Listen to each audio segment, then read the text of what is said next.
नमस्कार, निर्वाचन विशेषमा स्वागत छ। म केशव शर्मा। नमस्कार, म विनोद त्रिपाठी। प्रतिनिधि सभा र प्रदेश सभाको निर्वाचन सम्पन्न भएको अथवा मतदान सकिएको पनि 5 दिन बितिसकेको छ। धेरैजसो स्थानहरूमा अहिले पनि मतगणना चलिरहेको छ। यद्यपि काठमाडौँ जिल्लाका सबै निर्वाचन क्षेत्रहरूको अन्तिम मत परिणाम सार्वजनिक भइसकेको छ भने अहिलेसम्म देशभर 32 स्थानको अन्तिम नतिजा सार्वजनिक भइसकेको छ। यद्यपि धेरै स्थानहरूमा अहिले पनि गणना चलिरहेको छ। कहिले कुन दलको उम्मेदवारले अग्रता कायम गर्ने र कुनै दलले पछ्याउने, केही समयपछि त्यो नतिजा उल्टने रहर लाग्दो दृश्य पनि देखिरहेको छ। आम मतदाताहरू उत्सुक छन् कसले जित्छ, आफूले मतदान गरेका प्रतिनिधिहरू छानिन्छन् छानिँदैनन् भन्ने चासो रहिरहेको छ। हामीले देशभरका विभिन्न स्थानहरूमा रहेका हाम्रा सहकर्मीहरू मार्फत ती ठाउँहरूमा कसरी मतगणना चलिरहेको छ भन्ने विषयमा आम मानिसहरूलाई जानकारी दिइरहेका छौँ। पछिल्लो परिणाममा अनुसार सिन्धुली 2 मा प्रतिनिधि सभामा नेकपा माओवादी केन्द्रका लेखनाथ दाहाल विजयी हुनुभएको छ। यस्तै गुल्मी 2 मा प्रतिनिधि सभामा नेकपा एमालेका गोकर्ण विष्ट विजयी हुनुभएको छ। यस्तै ताप्लेजुङमा प्रतिनिधि सभामा नेकपा एमालेका योगेश भट्टराई विजयी हुनुभएको छ। काठमाडौँ 6 मा राष्ट्रिय स्वतन्त्र पार्टीका शिशिर खनाल विजयी हुनुभएको छ। रुकुम पूर्वमा नेकपा माओवादी केन्द्रका पूर्णबहादुर घरती विजयी हुनुभएको छ। बागलुङ 1 मा राष्ट्रिय जनमोर्चाका चित्रबहादुर केसी विजयी हुनुभएको छ। बर्दिया 2 मा स्वतन्त्रका लालवीर चौधरी निर्वाचित हुनुभएको छ। यस्तै सप्तरी 2 मा प्रतिनिधि सभामा जनमत पार्टीका सिके राउत निर्वाचित हुनुभएको छ। अहिलेसम्म देशभरको धेरै स्थानहरूको अन्तिम परिणाम समेत सार्वजनिक भइसकेको छ। प्रदेश सभा दुवैतर्फ मतगणना चलिरहेको छ भने समानुपातिकको मतगणना समेत चलिरहेको छ। अहिलेसम्मको नतिजा अनुसार नेपाली कांग्रेस अग्रस्थानमा रहेको छ। नेपाली कांग्रेसले 14 स्थानमा जित हासिल गरेको छ भने 43 स्थानमा अगाडि छ। यस्तै नेपाल कम्युनिस्ट पार्टी एमाले 5 स्थानमा जित हासिल गर्दै 39 स्थानमा अगाडि छ। राष्ट्रिय स्वतन्त्र पार्टी 4 स्थानमा जित हासिल गरेको छ भने 4 स्थानमै अगाडि देखिएको छ। नेपाल कम्युनिस्ट पार्टी माओवादी केन्द्रले 3 स्थानमा जित हासिल गरेको छ भने 14 स्थानमा अगाडि देखिएको छ। यस्तै जनता समाजवादी पार्टीले 1 स्थानमा जित हासिल गरेको छ भने 4 स्थानमा अगाडि रहेको छ। राष्ट्रिय प्रजातन्त्र पार्टीले 1 स्थानमा जित हासिल गरेको छ भने 3 स्थानमा अगाडि देखिएको छ। नागरिक उन्मुक्ति पार्टीले 1 स्थानमा जित हासिल गरेको छ भने 1 स्थानमा अगाडि देखिएको छ। जनमत पार्टीले 1 स्थानमा जित हासिल गरेको छ। यस्तै प्रदेश सभातर्फ पनि धेरै ठाउँहरूको अन्तिम नतिजा समेत सार्वजनिक भइसकेको छ, जसमा नेपाली कांग्रेसले 36 स्थानमा जित हासिल गरेको छ भने 48 स्थानमा अगाडि देखिएको छ। नेपाल कम्युनिस्ट पार्टी एमाले 14 स्थानमा जित्दै 66 स्थानमा अगाडि छ। कम्युनिस्ट पार्टी माओवादी केन्द्र 12 स्थानमा जित र 36 स्थानमा अगाडि छ। जनमत पार्टी 4 स्थानमा जित र 3 स्थानमा अगाडि छ। जनता समाजवादी पार्टीले 3 स्थान जितेको छ, 11 स्थानमा अगाडि देखिएको छ। राष्ट्रिय प्रजातन्त्र पार्टी 3 स्थानमा जितेको छ भने 11 स्थानमा अगाडि छ। नेपाल कम्युनिस्ट पार्टी एकीकृत समाजवादीले 2 स्थान जितेको छ, 14 स्थानमा अगाडि छ। यस्तै नागरिक उन्मुक्ति पार्टीले 2 स्थान जितेको छ, 4 स्थानमा अगाडि छ। लोकतान्त्रिक समाजवादी पार्टीले 1 स्थानमा जितेको छ, 7 स्थानमा अगाडि देखिएको छ। अहिले धेरैजसो स्थानमा मतगणना चलिरहेको छ। यद्यपि केही ठाउँहरूमा विवाद, केही ठाउँहरूमा ढिलो गरी मतपेटिका लगिएका कारण र कतिपय ठाउँहरूमा मतदानकै विषयमा विवाद हुँदा अहिले केही स्थानहरूको पनि मतगणना भएको छैन। यद्यपि जति ठाउँमा मतगणना चलिरहेको छ त्यहाँ अन्तिम जुन नतिजा, प्रारम्भिक नतिजा सार्वजनिक गरिएको छ, ती सार्वजनिक भएका नतिजाहरू हामीले तपाईहरुलाई सार्वजनिक गरिरहेका छौँ। अहिले संसदमा अब आउने संसदमा जस्ता खाले मान्छेहरू जालान् भनेर, जस्तो नेपाली राजनीतिमा योभन्दा अगाडि चाहिँ कपाल फुल्नुपर्ने, परिपक्व हुनलाई कपाल फुल्नुपर्ने जुन एउटा धारणा बनेको थियो, त्यो धारणा अब बिस्तारै परिवर्तन हुन थालेको हो कि भन्ने सङ्केत देखिएको छ। सबैभन्दा पहिले प्रतिनिधि सभामा जुन मुस्ताङबाट जित्नुभएको नेपाली कांग्रेसका उम्मेदवार हुनुहुन्थ्यो, उहाँ युवाले खाता खोलेदेखि नै अहिले अन्तिम नतिजा प्रकाशित भएका केही अनुहारहरूलाई हेर्दा अब त्यो धारणामा बिस्तारै परिवर्तन हुन थालेको हो कि युवाहरूको सहभागिता बिस्तारै नेपाली राजनीतिमा देखिन थालेको हो कि भन्ने अहिले देख्न सकिन्छ। विनोदजी। हजुर केशवजी, अब हामी तनहुँतिर लागौँ। हाम्रा तनहुँ सहकर्मी नारायण खड्का सम्पर्कमा हुनुहुन्छ। तनहुँको पछिल्लो मत परिणामको अवस्था के छ भन्ने कुरा हाम्रा सहकर्मी नारायण खड्काबाट बुझ्नेछौँ। नारायणजी। हजुर। तनहुँको पछिल्लो मत परिणामको अवस्था कस्तो छ? तनहुँमा अब यो निर्वाचन क्षेत्र नम्बर 2 को चाहिँ प्रत्यक्ष तर्फको गणना सिकिसकेको अवस्था हो। हजुर। र एकको चाहिँ अहिले मतगणना चलिराखेको छ। एकमा चाहिँ अहिले नेपाली काङ्ग्रेसका रामचन्द्र पौडेलले करिब 2000 मतको अगाडिमै हुनुहुन्छ, उहाँले लिड गरिराख्नु भएको छ भने प्रदेश सभामा नि यो हाम्रो वाम लोकतान्त्रिक गठबन्धनका उम्मेदवारहरू नै अग्रणी स्थानमा हुनुहुन्छ। लगभग प्रदेश 1 को भोट चाहिँ अब काउन्टिङ अन्तिम चरणमा पुगेको छ। राति 12 बजीसम्म अन्तिम परिणाम आउँछ कि भन्ने आकलन गरिएको छ भने 2 को पनि अन्तिम अवस्थामै लगभग भोलि दिउँसोसम्म अन्तिम रामचन्द्र पौडेललाई उहाँलाई पछ्याउनु कसले भएको छ? कुन उम्मेदवारको कति मत अन्तर छ? रामचन्द्र पौडेलले अब यो तनहुँ क्षेत्र नम्बर 2 को चाहिँ तनहुँ 1 नम्बरको उसमा चाहिँ मतगणना अहिले चलिराखेको छ। 35,000 गणना भइसकेको छ। 35,000 मतगणना भइराख्दाखेरि नेकपा एमालेका एक बहादुर राणा उहाँ चाहिँ अब प्रतिस्पर्धीकै रूपमा अगाडि आइराख्नु भएको छ। हामीलाई प्राप्त मत परिणाम अनुसारको अहिले तनहुँ निर्वाचन क्षेत्र नम्बर 1 कोलाई हेर्ने हो भने करिब 30,000 बढी मतगणना भइसकेको छ र हामीहरूलाई पाएको यो प्रारम्भिक तथ्याङ्कहरूलाई हेर्दाखेरि सार्वजनिक पछिल्लो मत परिणामलाई हेर्दा वाम लोकतान्त्रिक गठबन्धनका नेपाली काङ्ग्रेसका उम्मेदवार रामचन्द्र पौडेल 10,140 मत प्राप्त गरेका छन् भने उनका प्रतिस्पर्धी नेकपा एमालेका उम्मेदवार एक बहादुर राणाले 8,563 मत प्राप्त गरेका छन्। पौडेलले 1,577 मतको अग्रता लिइराखेका थिए भने अहिले यो केही बढेको छ। पछिल्लो ठ्याक्कै मत परिणाम चाहिँ सार्वजनिक भएको छैन। करिब 2000 को अगाडि पौडेलको अग्रता रहिराखेको अवस्था हामीले पाइराखेका छौँ। र सरसरी हेर्दाखेरि यो जुन प्रत्यक्ष प्रतिनिधि सभाको मतगणना छ तनहुँ क्षेत्र नम्बर 1 को चाहिँ पर्सिसम्म मत परिणाम अन्तिम हुन्छ कि भन्ने हामीले आकलन गरिएको छ, किनकि निकै सूक्ष्म गतिमा यसको गणना भइराखेको अवस्था छ। यस्तै प्रदेशतर्फ तनहुँ 1 को प्रदेश 1 तर्फ 15,966 मत गणना भएको छ। सार्वजनिक मत परिणाम अनुसार वाम लोकतान्त्रिक गठबन्धनबाट नेपाली काङ्ग्रेसका उम्मेदवार अशोक कुमार श्रेष्ठले अग्रता लिएका छन् भने श्रेष्ठले 6,709 मत प्राप्त गरेका छन् भने उनका प्रतिस्पर्धी नेकपा एमालेका उम्मेदवार रामबहादुर गुरुङले 4,859 मत प्राप्त गरेका छन्। यस्तै तनहुँ 1 को प्रदेश 2 तर्फ हेर्दा 21,120 मत गणना भएको छ। सार्वजनिक मत परिणाम अनुसार वाम लोकतान्त्रिक गठबन्धनबाट नेकपा माओवादी केन्द्रका उम्मेदवार हरिबहादुर चुमानले अग्रता लिइरहेका छन्। चुमानले 9,147 मत प्राप्त गरेका छन् भने उनका प्रतिस्पर्धी नेकपा एमालेका उम्मेदवार पूर्णबहादुर गुरुङले 7,264 मत प्राप्त गरेका छन्। तनहुँमा 2 प्रतिनिधि सभा सदस्य र 4 प्रदेश सभा सदस्यका लागि निर्वाचन भएको थियो। यसमा चाहिँ विभिन्न राजनीतिक दल र स्वतन्त्र गरी 57 जना उम्मेदवारहरू चाहिँ चुनावी मैदानमा उत्रिएका छन्। 2,48,495 मतदाता रहेको तनहुँमा गत आइतबार भएको मतदानमा चाहिँ 1,34,636 मत खसेको हो, जसअनुसार निर्वाचन क्षेत्र नम्बर 1 मा 1,23,490 मत र रहेकोमा 66,463 मत खसेको छ। क्षेत्र नम्बर 2 मा चाहिँ 1,25,005 मतदाता रहेकोमा 68,173 मत खसेको थियो। हजुर नारायणजी, खास गरी देशभरि नयाँ उम्मेदवार स्वतन्त्र उम्मेदवारहरूले पुराना उम्मेदवारहरूलाई आछु पारिरहेको बेलामा तनहुँमा नयाँ उम्मेदवार खास गरी स्वतन्त्र उम्मेदवार र नयाँ दलका उम्मेदवारहरूले पछिल्लो पटक कस्तो मत परिणाम ल्याइरहेका छन्? स्वाभाविक रूपमा पनि अब नयाँ अनुहार चाहिँ मतदाताले खोजेको भन्ने चाहिँ प्रश्न छ। अब तनहुँमा 74 सालको चुनावमा र अहिलेमा हेर्दाखेरि करिब 10% कमी मत खसेको अवस्था छ। यो मत किन कम खस्यो भनेर यसलाई विश्लेषण गरेर हेर्दा पनि यो अब जस्तै नेपाली काङ्ग्रेसका वरिष्ठ नेता रामचन्द्र पौडेलले 7औं पटक चुनावी मैदानमा उत्रनु भएको छ।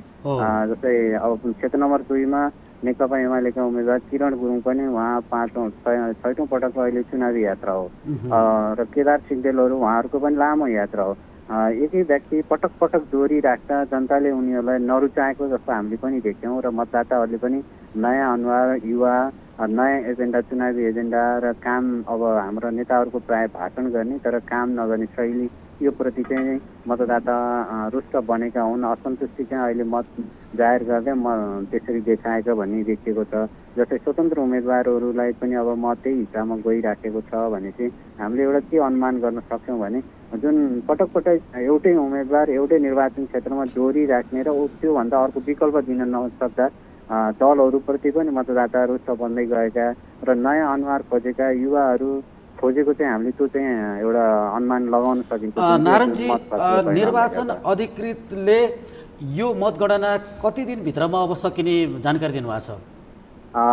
तनहुँ क्षेत्र नम्बर 2 का निर्वाचन अधिकृतसँग कुरा भएको थियो। उहाँले चाहिँ आज बिहानबाट अब प्रत्यक्षतर्फका सबै मतगणना भ्याइसकेको हुँदा समानुपातिको मतगणना चलिराखेको छ। सम्भवतः भोलि साँझसम्म समानुपातिको पनि मत परिणाम आउला। जस्तै तनहुँ क्षेत्र नम्बर 1 को चाहिँ अलि सुस्त गतिमा भइराखेको छ। यहाँ प्रत्यक्षतर्फकै गणना भइराखेको छ, समानुपातिको सुरु हुन सकेको छैन। प्रत्यक्षतर्फको प्रदेशतिरको चाहिँ आज साँझसम्म तनहुँ क्षेत्र नम्बर 2 को चाहिँ गणना सिद्धिन सक्छ कि भन्ने छ। राति अबेरसम्म साँझभन्दा पनि राति 10-12 बजेसम्म सकिन्छ कि भन्ने हामीले अनुमान गरिराखेका छौँ जुन गणनाको हिसाबलाई र त्यो उसलाई। अनि एकतर्फ चाहिँ भोलि बिहानसम्म या दिउँसोसम्म चाहिँ सकिन्छ होला र प्रतिनिधि सभाको चाहिँ सम्भवतः पर्सि नभइकन मतगणना सकिने अवस्था चाहिँ देखिँदैन। हस् त नारायणजी, यहाँलाई धेरै धेरै धन्यवाद। फेरि जानकारीको लागि हामी पुनः कन्ट्याक्ट गर्नेछौँ। अहिले धन्यवाद छ। आदरणीय दर्शकवृन्द, हामीले तनहुँबाट हाम्रा सहकर्मी नारायण खड्काबाट तनहुँको पछिल्लो मतपरिणामको विवरण लियौँ। खास गरी धेरै रिपोर्टर साथीहरूका अनुसार केही जिल्लाहरूमा मतगणना निकै सुस्त भइरहेको विवरणहरू प्राप्त भइरहेको छ। हाम्रो निर्वाचन प्रणाली अलिकति परम्परागत भयो भन्ने कुराहरू यी विवरणहरूबाट पनि देखिन्छ। अब जस्तै अब पछिल्लो पटक रामचन्द्र पौडेल जहाँ वरिष्ठ नेता हुनुहुन्छ उहाँकै क्षेत्रमा निकै सुस्त भयो भन्ने कुराहरू हाम्रा रिपोर्टरबाट हामीले जानकारी प्राप्त गऱ्यौँ। अन्य जिल्लाहरूको अवस्था र समग्र देशभरिको मतपरिणामको अवस्थामा अब हामी छलफल गर्नेछौँ। केशवजी, पक्कै पनि यो 5 दिन भइसक्यो निर्वाचन सम्पन्न भएको, तर अहिलेसम्म पनि आधाउधी ठाउँहरूको पनि अन्तिम मतपरिणाम सार्वजनिक हुन सकेका छैन। जसले चाहिँ निर्वाचन सकिसकेपछि निर्वाचन आयोगले 1 साताभित्र सबै ठाउँहरूको अन्तिम मतपरिणाम सार्वजनिक गर्छौँ, हामी त्यो गर्ने प्रयासमा छौँ भनेर भनिरहेको थियो। तर त्योभन्दा अलि लामो समय लाग्ने हो कि हाम्रो प्रविधि जुन गतिमा अहिले मतगणना चलिरहेछ त्यसले चाहिँ हाम्रो प्रविधिको त्यसतर्फ अगाडि बढ्न सकेका छैन कि भन्ने देखाएको छ। जस्तो अहिले जुन देखिया छ नि संसदमा अब कस्ता मान्छेहरू जालान्, अहिलेको जुन प्रारम्भिक मतपरिणामले चाहिँ जित देखाएको छ। नेपाली राजनीतिमा कपाल फुल्नुपर्छ परिपक्व हुनका लागि भन्ने एउटा धारणा थियो। अबको संसदमा कस्तो दृश्य देखिएला भन्ने धेरैको चासो छ अहिले। अब बन्ने सरकार कसको बन्छ र कस्तो बन्ला, कसले नेतृत्व गर्ला, नयाँ पार्टी गठन अथवा चाहिँ जुन मूलधारका राजनीतिक दलहरूमा पनि जुन युवाहरूको वर्चस्व देखिया छ अहिले सुरुवाती चरणमा, त्यसले चाहिँ अब नेपाली मूलधारका राजनीतिहरूमा चाहिँ युवाहरूको सहभागिता कस्तो रहला, त्यसले कस्तो प्रभाव पार्ला जस्ता थुप्रै हरेक पटक युवाहरूको जुन सुधारको मुद्दा उठाएर सडकमा निस्कन्छन् अथवा आन्दोलनमा रहन्छन्, त्यति बेला पनि राजनीतिक दलहरू कसले सरकारको नेतृत्व गरिरहेको छ त्यसका आधारमा युवाहरू बाँडिने जुन परम्परा थियो त्यसको अन्त्य हुन्छ कि हुँदैन भन्ने जस्ता धेरै कुराहरू अहिले पनि बहसको विषय बनेका छन्। विनोदजी, खास गरी केशवजी, अहिले पछिल्लो राजनीति हेऱ्यौँ भने पार्टीका महाधिवेशनहरूबाट हेऱ्यौँ भने धेरैजसो युवा नेतृत्वहरू आएका छन्।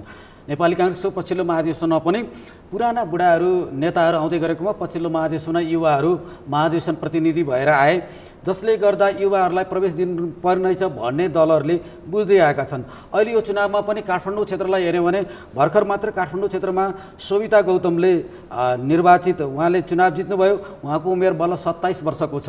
खास गरी युवा प्रवेशले युवा र नयाँ भिजन पक्कै दिनेछ भन्ने मतदातामा आशा हो। घर घरमा त्यो आशाको सञ्चार पक्कै गरेको छ। केशवजी, हामीले सरस्वती हेऱ्यौँ भने नि हिजोको संसदमा गगन थापा एउटा व्यक्ति जाने बित्तिकै पनि धेरैलाई आशावादी बनाउँथ्यो। ल है, पक्कै पनि जनताको आवाज गगन थापाबाट आउँथ्यो भनेदेखि अब दर्जनौँ गगनहरू गइसके पछाडि एउटा मूर्त रूप, खास गरी जनताका सवालका विषयमा मूर्त रूप दिन्छ भन्ने कुरा यसले जनतामा एउटा भनौँ न आशाको तरङ्ग फैलाएको छ। अर्को कुरा के हो भनेदेखि पुराना नेताहरूलाई पनि हामी सचिनुपर्छ भन्ने त मजाले पाठ सिकाएको छ। जस्तै पछिल्लो पटक हेऱ्यौँ भने ईश्वर पोखरेल अहिले चुनाव हार्नुभयो प्रदीप पौडेल नेपाली काङ्ग्रेसको युवा नेतासँग। ईश्वर पोखरेलले अघि मात्रै उहाँले एउटा विषय सार्वजनिक गर्नुभएको छ, म अब पारदर्शी र सरल जीवन बिताउँछु। यसको मतलब उहाँलाई त्यो बोध भयो कि जनताले मेरो जीवनशैली, मेरा अन्य क्रियाकलापलाई मनै पराएर हिँड्छन् भन्ने उहाँले बुझ्नुभयो र अब म पारदर्शी बन्नुपर्छ, जनताको नजिक हुनुपर्छ, 2-3 चोटि मैले चुनाव जितेर मेरो आफ्नै निर्वाचन क्षेत्रमा पनि जनतासँग नजिक हुन सकेन भन्ने उहाँलाई बोध पक्कै भयो होला। यस्तै खालको बोध ठुला दलहरूमा हुँदै गयो भने यो संसदमा अब आउने संसदमा नयाँ अनुहारहरूले पक्कै पनि पुराना नेताहरूलाई सँगसँगै लिएर हिँडेर उनीहरूलाई पनि परिवर्तन गर्न सक्ने बाटोमा पक्कै लान्छन् भनेर हामीले अनुमान गर्न सक्छौँ। किनभनेदेखि राजनीति परिवर्तनै हो, व्यवस्था परिवर्तन गर्ने भनेर अहिले आएका धेरै दलहरूले कसैले पनि भनेका छैनन् यहाँ अवस्था परिवर्तन गरौँ, व्यवस्था त यही नै ठिक छ भन्ने नै बहुमत अहिले पनि बहुसङ्ख्यक छ। त्यो भएको हुनाले मलाई लाग्छ यो संसदमा अहिले युवाहरूको प्रवेशले नयाँ दृष्टिकोण पक्कै ल्याउनेछ। अलिकति एउटा सबलीकरण र आर्थिक सबलीकरणका कुराहरूलाई पक्कै जोड दिनेछन्। र अर्को कुरा के हो भने राजनीतिमा एउटा भ्रष्टाचारीकरण अत्यन्त बढ्यो। जस्तो राजनीतिले कसरी भ्रष्टाचार गरिरहेको छ भनेदेखि व्यक्तिले भ्रष्टाचार गरिरहेको छ, सँगै भ्रष्टाचार गर्ने व्यक्ति खराब ठेकेदारलाई पनि ढाकछोप गरेर उसको प्रोटेक्सन, उसको सुरक्षा कवच बनिदियो। त्यसलाई निमिटान्न पार्नको लागि नि अहिले आवाज पक्कै बन्नेछ। अहिले पनि सामाजिक सञ्जाल र मिडियामा एउटा आवाज उठेको छ, अब यी फलाना नयाँ यी जुन जितेका उम्मेदवार छन् यति भएपछि संसदमा घनघोर आवाज उठ्छ र पक्कै पनि परिवर्तन हुन्छ। हिजोका पार्टीहरू, हिजोमा सत्तामा गएका, अहिले सत्तामा भइरहेकाहरू पनि परिवर्तन हुन बाध्य हुन्छन् भन्ने छ। डडेलधुरा एकचोटि हेरौँ, सागर ढकालले जति 13,000 मत ल्याउँदै गर्दा देशकै अब भनौँ न 5 चोटि प्रधानमन्त्री भइसक्नुभयो, अहिले प्रधानमन्त्री हुनुहुन्छ, देशको सबैभन्दा ठुलो पार्टीको सभापति, शक्तिशाली व्यक्तिलाई 13,000 मत ल्याउनु भनेको चानेचुने विषय होइन। नैतिक रूपमा त जनताले सागर ढकाललाई अनुमोदन गरिदिए। त्यसबाट पनि नेपाली काङ्ग्रेस जस्ता त्यहाँ बौद्धिक नेताहरूले एउटा अब कम्तीमा पनि यो लयमा पार्टीलाई लानुपर्ने छ। हामीले पार्टीलाई जनता र जनमुखी बनाएनौँ भनेदेखि हामीलाई भोलिको चुनावमा गाह्रो हुन्छ भन्ने चाहिँ देखाएको छौँ। त्यो भएको हुनाले अबको यो संसद पक्कै पनि जनताको आवाज सुन्ने संसद हुन्छ भन्ने आशा गर्न सकिन्छ। पक्कै पनि मूलधारको राजनीतिक दलहरूमा जुन युवा समूह अथवा चाहिँ युवा समूहहरूको सहभागिता नभएको भने होइन, राजनीतिक दलहरूका अगाडि पछाडि झन्डा बोकेर त्यसका गुट उपगुटका पछाडि लाग्नेहरू सबैजसो युवाहरू नै थिए।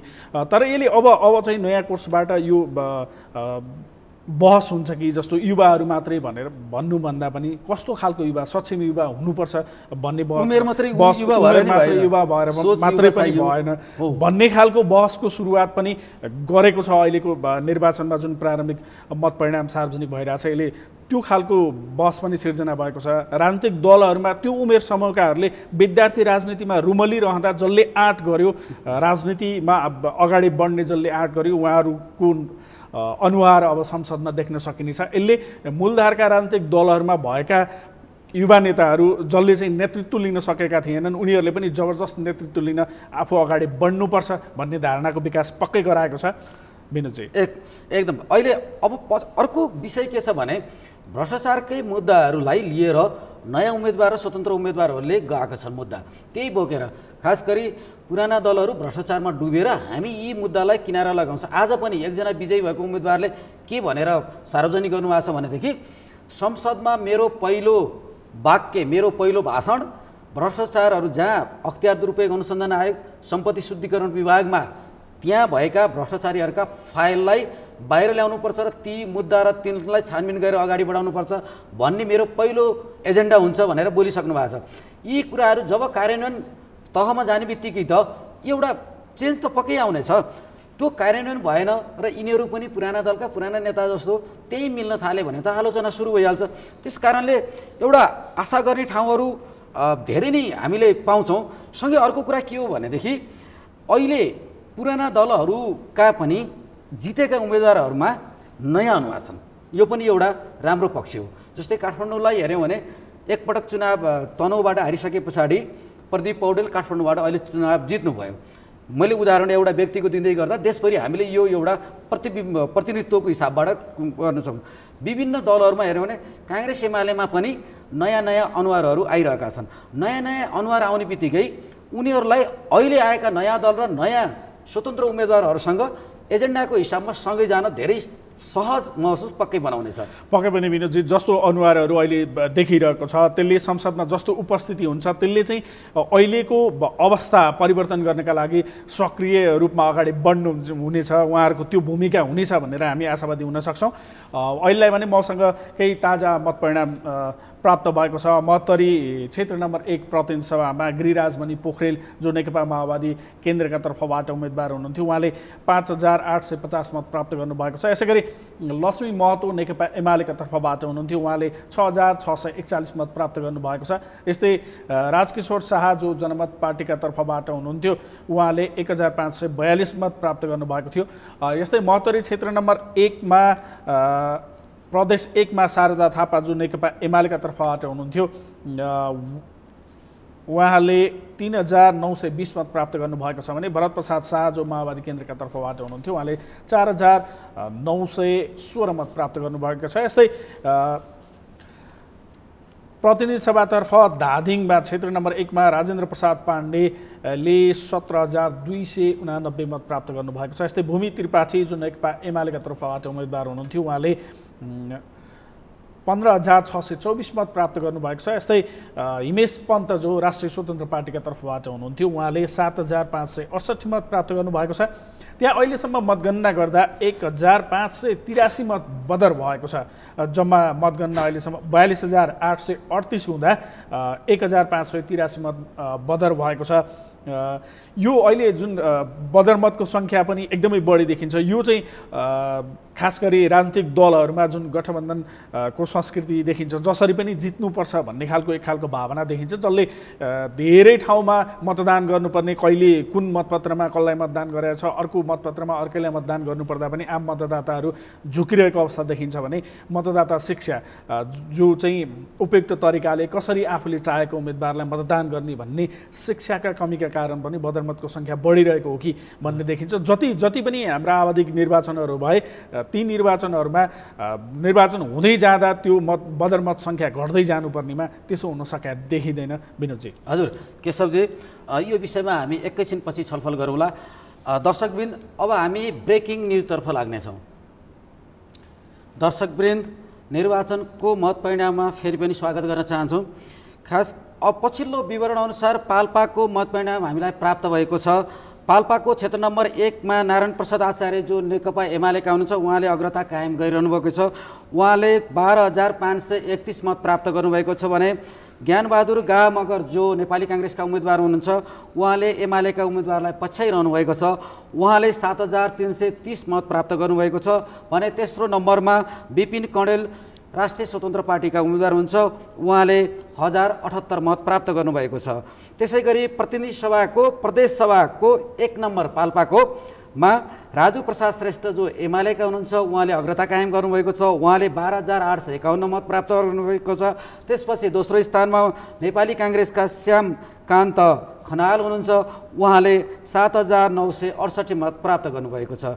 हामी क्रमशः देशका विभिन्न जिल्लाहरूबाट विभिन्न क्षेत्रबाट आएका विवरणहरू क्रमशः दिने नै छौँ। केशवजी, हामी बदर मतको कुराहरू गरिरहेका थियौँ। खास गरी यो बदर मत र मतगणनाको विषयलाई लिएर धेरै चर्चा परिचर्चा हुने गरेको छ। अहिले विज्ञहरू पनि, निर्वाचनका विज्ञहरूलाई पनि यो विषय निकै झिझो लागिरहेको छ। अहिले झिझो केमा हो भनेदेखि ढिलाइ यति धेरै भयो कि यो 2 दिनभित्रै हुनुपर्ने भन्ने थियो। 4 गतेबाट आज 9 गते हो, 5 दिन भइसक्दा पनि कतिपय क्षेत्रमा आधा पनि मतगणना भइसकेका छैन। यसले एउटा दिक्क लाग्दो, साह्रै पट्यार लाग्दो निर्वाचन प्रणाली भन्ने इङ्गित पनि गर्छ। त्यो हुनाले अलिकति निर्वाचन आयोगले यो विषयमा अबको निर्वाचनमा सुधार गर्ने पनि एकातिर देखिन्छ। यसमा योतिर जान जरुरी छैन के सबै? पक्कै पनि यो निर्वाचन प्रणालीलाई कसरी चुस्त दुरुस्त बनाउने, 5 दिन भइसक्दा आधाउधी ठाउँहरूको पनि मत परिणाम सार्वजनिक हुन सकेका छैन। राजनीतिको यही कसले जित्यो कसले हार्योमै अहिलेसम्म देशको धेरै मानिसहरू अल्मलिरहेको अवस्था छ। यो अवस्थाबाट मुक्ति दिनका लागि अहिले जो युवाहरू हामी सशक्त ढङ्गले संसदमा हाम्रो भूमिकालाई निर्वाह गर्छौँ, यी जे जति चाहिँ व्यतिथिहरू छन् यसको अन्त्यका लागि हामी सङ्घर्ष गर्छौँ, हामी त्यसका लागि लड्छौँ भनेर जो लागिरहनु भएको छ उहाँहरूले यी लगायत थुप्रै चिजहरूमा जुन आशा देखिएको छ आम मतदाताहरूको त्यो पुरा गर्ने जिम्मेवारी उहाँहरूको काँधमा आएको छ। अहिले आक्रोशका कारण जुन मूलधारका राजनीतिक दलहरू थिए, मूलधारका राजनीतिक दलहरूले हाम्रो जुन व्यवस्था परिवर्तन हुँदै आएको छ तर आम मानिसहरूको अवस्था परिवर्तन हुन सकेन भनेर आम मानिसहरूले गुनासो गरिरहेको थिए। राजनीतिक दलहरूप्रति जुन आक्रोश थियो त्यो आक्रोशको मत अहिले नयाँ बनेका पार्टीहरूले धेरै ठाउँमा हेऱ्यो भने जस्तो राष्ट्रिय स्वतन्त्र पार्टी, सिके राउत नेतृत्वको पार्टी, त्यस्तै जनमत पार्टी लगायतले जुन जुन ठाउँहरूमा जसरी मत प्राप्त गरिरहेछन् यसले त्यसलाई इङ्गित गर्छ। तर उहाँहरूले अब चाहिँ जुन आक्रोश थियो त्यो आक्रोशको जिम्मेवारी पनि उहाँहरूको काँधमा आइपरेको छ। अब यसो हुने छैन, हामी चाहिँ यसो हुन दिने छैनौँ भन्ने चाहिँ अबको संसदमा उहाँले प्रतिनिधित्व गर्दै गर्दा त्यो चाहिँ देखाउनु पर्ने जिम्मेवारी उहाँहरूको काँधमा छ। हिजो मूलधारमा गइरहेको भोट अहिले नयाँ दल स्वतन्त्र उम्मेदवारमा ट्रान्सफर हुँदै गर्दा यो प्रणालीको यो विरोध पनि हो। हेर्नुहोस्, किनभनेदेखि निर्वाचन आयोगका जहाँ भोट गर्ने देशकै प्रधानमन्त्री मन्त्री नेताहरूका भोट गर्ने सन्दर्भमा त कामका विषयमा यति धेरै ढिलाइ रहेछ भने सरकारी कार्यालय, एउटा अस्पताल, एउटा सरकारी स्कुलहरूमा हेऱ्यौँ भने त्यहाँका हाम्रा काम र त्यहाँका सेवा सुविधा कस्तो होला। खास गरी नेपालमा पछिल्लो पटक के छ भने सेवा प्रवाहमा भएको ढिलासुस्ती र सबैभन्दा कमजोरको कारण जनताहरूमा नैराश्यता बढ्यो, जसले गर्दा अहिले भोट नयाँ दलतिर गएर ट्रान्सफर भइरहेको छ। त्यो नयाँ दलमा गएको, स्वतन्त्रमा गएको भोट त त्यही काङ्ग्रेस कम्युनिस्टकै भोट हो नि, तर पनि के भयो भने उनीहरूलाई लाग्यो कि यी नयाँ उम्मेदवारले पक्कै पनि आवाज उठाउनेछन् भन्ने लाग्यो। यसैलाई पनि हेरौँ, मतगणनामा यति ढिलाइ छ, लापरवाही छ। खास गरी यो एउटा झिझोलारो र पट्यार लाग्दोले सङ्केत गर्दछ कि सरकारी अस्पतालमा तपाईँ लाइन बस्नुहुन्छ, बिहान गएर बेलुका 4 बजीसम्म तपाईँको पालो आउँदैन। तपाईँ रोग लाएर जानुभएको छ, तपाईँ पीडा भोग भएर जानुभएको छ भनेदेखि तपाईँ लाइन बस्दा बस्दै तपाईँलाई त्यो पीडाले थप पीडा कति दिएला। हेर्नुहोस्, हाम्रा सरकारी अस्पतालदेखि सरकारी सेवाका अन्य कार्यालयहरूमा सेवाको हेऱ्यौँ भनेदेखि जिरो जस्तो छ। तपाईँ जब कुनै निजीमा जानुभयो तपाईँलाई पैसा चाहियो, पैसा जब तपाईँले अगाडि सार्नुहुन्छ अनि मात्र तपाईँले सेवा पाउनुहुन्छ। शिक्षा स्वास्थ्यमा जब व्यापारीकरण हुन्छ तबसम्म कुनै पनि सरकारले जनताको जनमुखीको रूपमा काम गर्न सक्दैनन् भन्ने कुरा जनताले पटक पटक आवाज उठाए। त्यसैको प्रतिफल स्वरूप यो मत, दलहरूको मत अहिले उम्मेदवारहरू नयाँ खालका नयाँ राजनीतिमा देखिएका शक्तिहरूमा गएर पुगेको छ। यो विषयमा हामीले खास गरी अघि एकजना विश्लेषकले भन्नुभएको थियो, अब यदि यो चुनावमा पनि विश्लेषण र संश्लेषण भनिन्छ राजनीतिलाई अलिकति गरिएन भने यो हुरीले पुराना दलहरूलाई कहाँ भित्तामा पुर्याउने हो भन्ने पनि विश्लेषकहरूको भनाइ छ। हामीले पनि सामान्य रूपमा पनि त्यो हेर्न सक्छौँ कि 2015 सालमा दोस्रो भएको राष्ट्रिय प्रजा परिषद, नेपाली काङ्ग्रेस पहिलो भयो, दोस्रोमा राष्ट्रिय प्रजा परिषद थियो। अहिले आएर राष्ट्रिय प्रजा परिषदको बिउ पनि लगभग पाइँदैन। आखिरीमा काम गरेन भने जनताले नै सिद्ध्याउने रहेछन् भन्ने यो एउटा उदाहरण छ। अहिलेका दलहरू पनि यो शताब्दीभित्रकै कुरा गरौँ, अहिले 2079 साल छ, अब 21औं शताब्दी भनौँ, हाम्रो यो शताब्दी सकिनको लागि 21 वर्ष बाँकी छ। यदि 21 वर्षभित्र यी ठुला भनिएका दलहरूले राम्रो गरेन भने यही शताब्दीभित्रै पुरै नयाँ शक्ति आउने, नयाँ शक्तिले ठाउँ लिन्छ र पुराना शक्तिहरू हिजोको 15 सालको राष्ट्रिय परिषद बराबर हुन्न भन्न सकिन्न। त्यसकारणले दलहरूलाई यो चुनावको मत परिणामले केही न केही सिकाएको हुनुपर्छ। अचेतन भने त दलहरूलाई नै नोक्सान पक्कै हो। पक्कै पनि नेपालको शिक्षा स्वास्थ्य लगायतका थुप्रै क्षेत्रहरू, जति पनि क्षेत्रहरू छन् त्यहाँ समस्याहरू छ, तर ती समस्याहरूको समाधानका लागि मूल राजनीति सुध्रियो भने ती सबै सुध्रन्छन् भन्ने आम अपेक्षा पनि छ। त्यसकारण पनि आम मान्छेहरूले त्यसरी मतदान गरेका छन्, मत जाहेर गरेका छन्। त्यो परीक्षामा उहाँहरू पास हुनुभएको छ। अब योभन्दा अगाडि पास भइसकेपछि योभन्दा अगाडि आफूहरू कसरी जाने भन्ने उहाँहरूको काँधमा आइपरेको छ। जसले गर्दा पनि अहिले अर्को चासो चाहिँ अब कसको नेतृत्वमा सरकार बन्ला, कसले नेतृत्व गर्ला, कुन दलहरू मिल्लान् भन्ने देखिएको छ। किनकि अहिले जस्तो खालको परिणाम देखिरहेको छ, समानुपातिकमा कस्तो खालको आउला भन्ने आकलन गरिएको छ, त्यसले पनि एक दलको सरकार बन्ने देखिएको छैन। त्यसले अब कस्तो सरकार बन्ला र त्यसले चाहिँ कस्तो कसरी अगाडि बढ्ला भन्ने चाहिँ आम जनतातर्फ लागौँ। कास्कीको मतगणनाको विषयमा हाम्रा सहकर्मी सम्पर्कमा हुनुहुन्छ। तुलसीरामजी कास्कीबाट हाम्रा सहकर्मी तुलसीराम सुवेदी हुनुहुन्छ। तुलसीरामजी हामीलाई सुनिरहनु भएको छ? आदरणीय दर्शकवृन्द, हामी तुलसीराम सुवेदी कास्की जो हाम्रो रिपोर्टर हुनुहुन्छ उहाँलाई सम्पर्क गर्ने प्रयास गर्नेछौँ। अहिले फोन सम्पर्क टुटेको छ। हामी एकछिनपछि फेरि कास्कीतर्फ जोडिनेछौँ। केशवजी, खास गरी पछिल्लो यो मत परिणाम र मतको विवरण आउन त निर्वाचन आयोगले 10 दिन भनेको थियो, 5 दिन बितिसक्यो। मलाई लाग्छ अझै 10 दिन भनेको 15 दिन, अझै 15 दिन अगाडि पनि नआउने देखिन्छ सरस्वती, होइन र? जसले गर्दा नयाँ सरकार गठन मङ्सिरभित्र पनि हुन्छ कि हुँदैन, यो मङ्सिर अन्तिमसम्म पनि हुन्छ कि हुँदैन भन्ने संशय चाहिँ आम मान्छेहरूमा देखिएको छ। नयाँ सरकार बन्ला, अहिले जे जस्तो हामीले अपेक्षा गरिरहेको थियौँ, अहिले जसरी चलिरहेको थियो योभन्दा राम्रो हुन्छ भन्ने आम जनअपेक्षा अनुसार अगाडि बढ्ला, नयाँ सरकारले त्यो खालको डेलिभरी दिला आम मान्छेहरूलाई भन्ने जुन चलिरहेछ, जसका कारण पनि गणना प्रक्रिया छिटोभन्दा छिटो सकेर नयाँ सरकार गठन भयो भने अब कसरी काम हुन्छ भनेर आम मान्छेहरूले पनि हेर्न पाउँथे। तर त्यो प्रक्रिया केही ढिला हुने कि भन्ने संशय चाहिँ अहिले देखिएको छ। हजुर, पछिल्लो पटक खास गरी निर्वाचनका विषयमा निकै बहस चल्ने, विदेशमा बस्ने नेपालीहरूलाई पनि हामीले मतदाताधिकार दिनुपर्छ भन्ने कुराहरू। हजुर केशवजी, हामी फेरि कास्कीतर्फ लाग्यौँ। हाम्रा सहकर्मी सम्पर्कमा हुनुहुन्छ। कास्कीबाट हाम्रा सहकर्मी तुलसीराम सुवेदी सम्पर्क हुनुहुन्छ। तुलसीरामजी। हजुर सर। हजुर, पछिल्लो कास्कीको पछिल्लो मत परिणामको अवस्था कस्तो छ? धन्यवाद। कास्कीमा अहिले मत परिणाम चाहिँ निकै तीव्र रूपले गणना चलिरहेको अवस्था चाहिँ छ र कास्की क्षेत्र नम्बर 1, क्षेत्र नम्बर 2, क्षेत्र नम्बर 3 अहिले चाहिँ नेकपा एमाले चाहिँ अगाडि बढाइरहेको, कब्जा गरिरहेको अवस्था चाहिँ देखिन्छ। अहिले कास्की क्षेत्र नम्बर 1 मा चाहिँ प्रतिनिधि सभाको तर्फ मनबहादुर गुरुङले 9090 मत प्राप्त गर्नुभएको छ र यसै गरी गठबन्धनबाट चाहिँ किशोर दत्त बराल रूपबाट चाहिँ उहाँले 8022 मत प्राप्त गर्नुभएको छ र सँगसँगै प्रदेश सभातर्फ पनि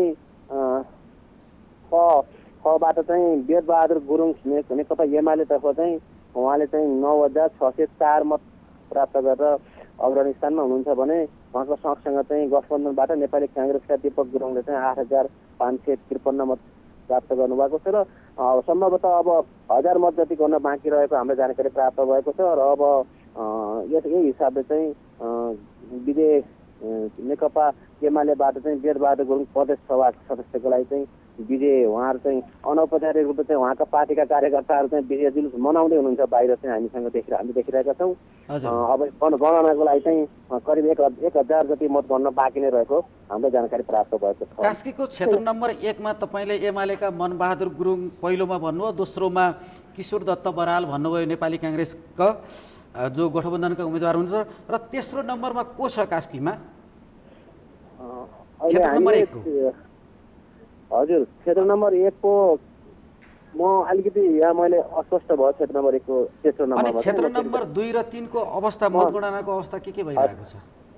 अवश्य पनि क्षेत्र नम्बर 2 को चाहिँ मतगणनाको हकमा पनि अहिले नेकपा एमालेबाट चाहिँ विद्या भट्टराईले चाहिँ 6931 मत प्राप्त गर्नुभएको छ। साथै माधव प्रसाद कणेल घन्टीबाट चाहिँ राष्ट्रिय स्वतन्त्र पार्टीबाट चाहिँ उहाँले 5508 मत प्राप्त गर्नुभएको छ, उहाँ सँगसँगै हुनुहुन्छ भने तेस्रो नम्बरमा नेकपा समाजवादीबाट चाहिँ अर्थात् गठबन्धनबाट चाहिँ हुनुहुन्छ श्रीनाथ बराल, उहाँले चाहिँ 5006 मत प्राप्त गरेर चाहिँ तेस्रो स्थानमा लिडिङ गर्दै हुनुहुन्छ। श्रीनाथ बरालको तेस्रो स्थानमा छ, उहाँको 5000 भन्नुभयो कि 3000 भन्नुभयो? 5006। हजुर। अनि उहाँ चाहिँ दुईजनाको चाहिँ अब विद्या भट्टराई र माधव प्रसाद कणेल जो घन्टी निकै चर्चामा पनि आएको थियो। यो राष्ट्रिय स्वतन्त्र पार्टीले कास्कीको क्षेत्र नम्बर 2 मा पहिलो क्षेत्र नम्बर 2 गणना भइरहँदाखेरि र घन्टीले सुरुमै घन्टी बजाएको थियो र एकदम चर्चाको विषय पनि रहेको थियो, नेपालभरि नै चर्चाको विषय बनेको थियो। अहिले पनि उहाँहरूसँग 5500 घन्टीको 5508 घन्टीको रहेको छ भने 6931 चाहिँ नेकपा एमालेको रहेको अवस्था चाहिँ छ। त्यसै गरी यो प्रतिनिधि सभाको भयो भने प्रदेश सभाको तर्फ चाहिँ क्षेत्र नम्बर 2-1बाट चाहिँ विजय बहादुर भण्डारी उहाँ राप्रपाबाट चाहिँ उहाँले चाहिँ 5893 मत ल्याउनु भएको छ र यसै गरी 10,531 मत अग्रणी ल्याएर चाहिँ भीमबहादुर कार्की नेकपा एमालेबाट चाहिँ विजय भइसक्नु भएको छ। घोषणा चाहिँ औपचारिक घोषणा नभए तापनि उहाँ विजय भइसक्नु भएको अवस्था चाहिँ छ भीमबहादुर कार्की।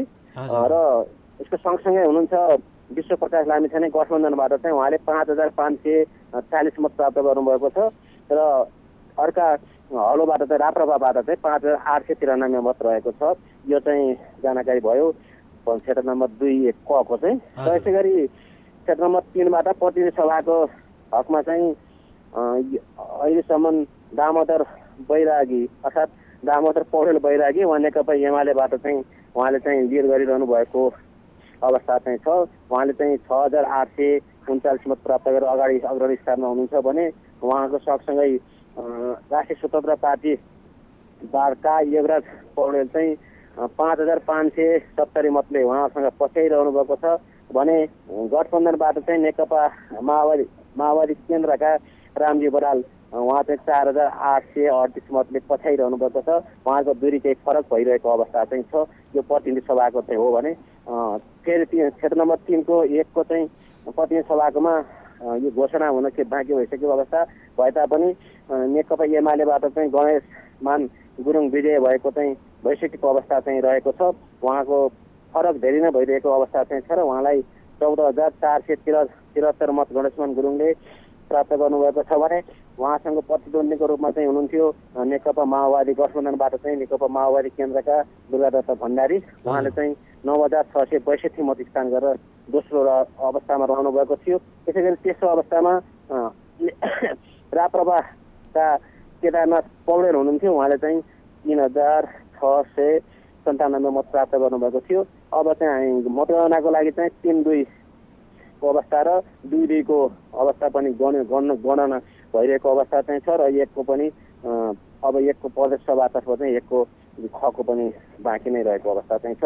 अब यसलाई प्रारम्भिक ओहरू आइरहेको अवस्था छ र अब सम्भवतः छिटै नै जुन अहिले सुरु भएका मतगणनाहरूका परिणामहरू चाहिँ अब छिटै नै 1 घण्टा 1.5 घण्टाभित्र चाहिँ सम्भवतः घोषणा हुन्छ। निर्वाचन अधिकृतका अनुसार यो मतगणना कहिलेसम्ममा सकिने उहाँले हामीलाई जानकारी दिनुभएको छ?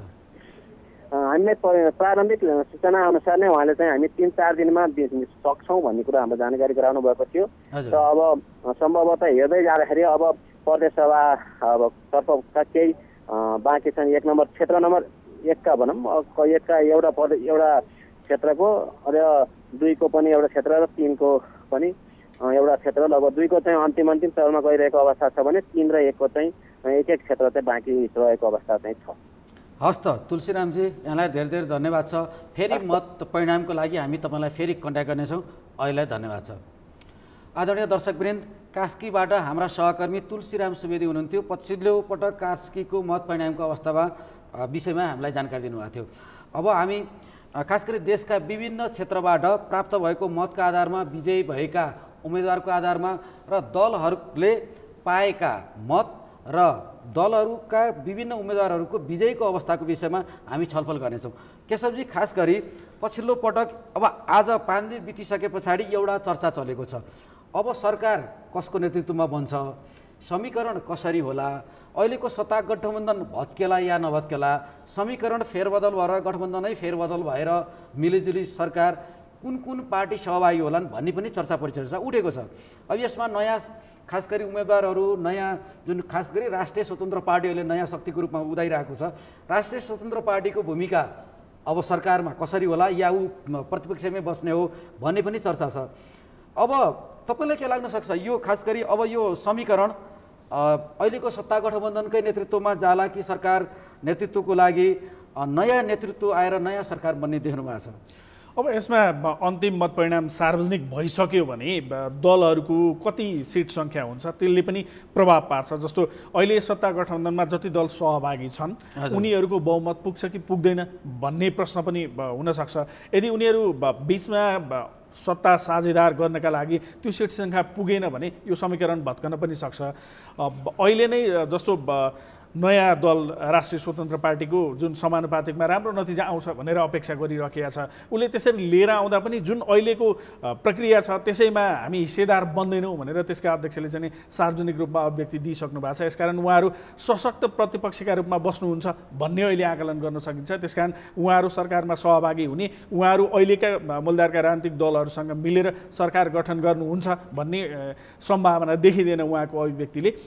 अब मूलधारमा अहिले जुन राजनीतिक दलहरू थिए, पुराना मूलधारका राजनीतिक दलहरू, उनीहरूकै समीकरणबाट सरकार बन्छ भन्ने त्यसरी आकलन गर्न सकिन्छ त्यसका आधारमा।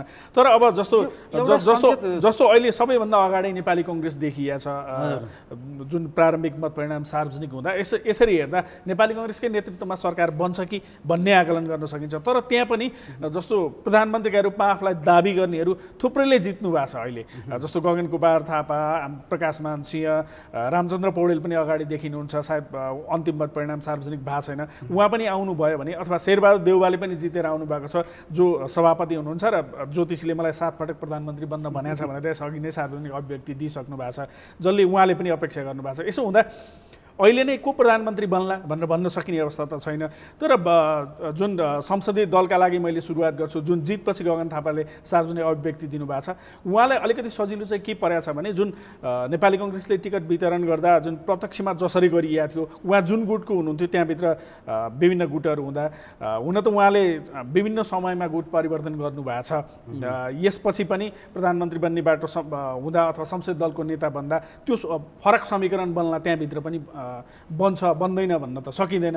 यद्यपि समानुपातिकमा धेरै सिट आउँदा र प्रत्यक्षमा काङ्ग्रेस खुम्चँदा उहाँलाई सजिलो हुने चाहिँ देखिन्छ। एउटा केशवजी, चुनावको अघिल्लो दिनमा एमाले अध्यक्ष केपी ओलीले के भनेर अन्तर्वार्ता कुनै मिडियालाई दिनुभएको थियो भने सम्भवतः हामी चुनाव पछाडि नेपाली काङ्ग्रेससँग सहकार्य गरेर सरकार मिलिजुली बनाउन सक्छौँ भन्नुभएको थियो।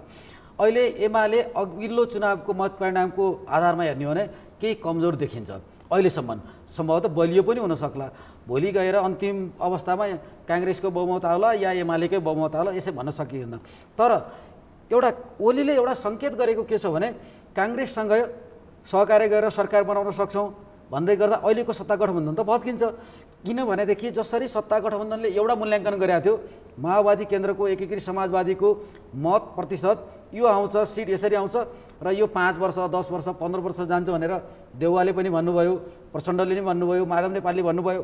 त्यो भएको हुनाले सत्ता गठबन्धन, खास गरी सत्ता गठबन्धनको यो जुन रफ्तार छ यो बिचमै ब्रेक लायो भने त कतै केपी ओलीले भने जस्तै समीकरण फेरबदल भएर बनाउन एमालेकै नेतृत्व या काङ्ग्रेसकै नेतृत्वमा नयाँ सरकार बन्न पनि सक्छ, एउटा त्यो अनुमान गर्न सकिन्छ। अर्को अनुमान के हो भने यदि अन्तिम अवस्थासम्म समानुपातमा मजबुत भोट ल्यायो भने त राष्ट्रिय स्वतन्त्र पार्टी एउटा ठुलो शक्ति बन्ने बित्तिकै काङ्ग्रेस र एमाले अहिले देखिएका खास गरी ठुला दल यिनै छन् यो मत परिणामको आधारमा, काङ्ग्रेस र एमालेसँग सहकार्य भयो भने राष्ट्रिय स्वतन्त्र पार्टी नै सरकारको मूल हिस्सेदार भएर जाने अवस्था छ। त्यो भएको हुनाले समीकरण मलाई लाग्छ अहिले अनुमान गर्न चाहिँ अब विश्लेषकदेखि हामी सबैले गर्न चाहिँ सक्छौँ।